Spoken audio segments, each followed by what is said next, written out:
Let's talk about trading income.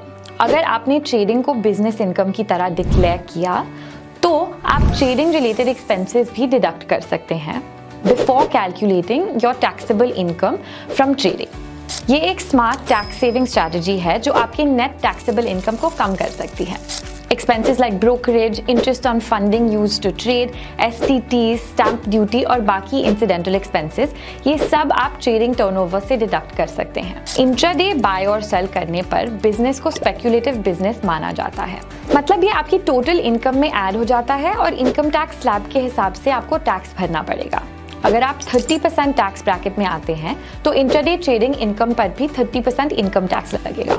Futures and options में trading करने पर आपका trading income non speculative business माना जाता है।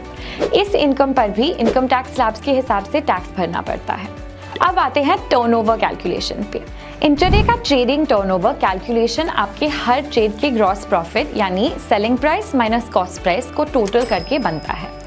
यहाँ हमें पोजीशन या स्क्रिप्ट वाइज लॉस या प्रॉफिट के एब्सोल्यूट अमाउंट का टोटल निकालना पड़ेगा। इन वैल्यूज का टोटल आपका टर्नओवर माना जाएगा। F&O ट्रेडिंग में आपके पोजीशंस जिस अमाउंट पे कैश में सेटल होते हैं उसको ऐड करके आपका टर्नओवर कैलकुलेट होता है। इधर भी लॉस या प्रॉफिट के एब्सोल्यूट अमाउंट को ऐड करके टर्नओवर कैलकुलेट किया जाता है। अगर आपने ऑप्शंस कॉन्ट्रैक्ट सेल किया हो तो उसका जो प्रीमियम आपको मिला होगा उसे भी टर्नओवर में ऐड करना पड़ता है। मगर ध्यान रखें कि अगर आपने इस प्रीमियम को किसी पोजीशन के प्रॉफिट या लॉस कैलकुलेशन में यूज़ किया होगा तो उसे आप दोबारा टर्नओवर में इंक्लूड नहीं कर सकते। अगर आप डिलीवरी ट्रेड्स को भी बिजनेस इनकम दिखाना चाहते हैं तो बस अपने सारे डिलीवरी ट्रेड्स के सेल वैल्यू को ऐड करके अब ये टर्नओवर अमाउंट निकाल सकते हैं। जी हाँ, बाय करने के बाद सेल करने पर डिलीवरी सेगमेंट में सिर्फ सेल वैल्यू को टर्नओवर माना जाता है। याद रखें कि लास्ट 3 फाइनेंशियल ईयर्स में आपकी ट्रेडिंग इनकम का टर्नओवर अगर ₹1.2 लाख से ज़्यादा है या फिर अगर आपका टर्नओवर ₹10 लाख से ज़्यादा है तो आपको बुक्स ऑफ अकाउंट्स मेंटेन करना पड़ेगा।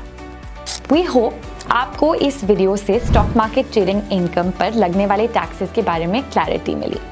क्या आप ट्रेडिंग इनकम या कैपिटल गेन्स टैक्स फाइलिंग के वक्त डिक्लेयर करते हैं? कमेंट्स में हमें ज़रूर बताएं।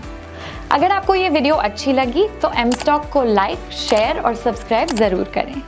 Investments in securities markets are subject to market risks. Read all the related documents carefully before investing.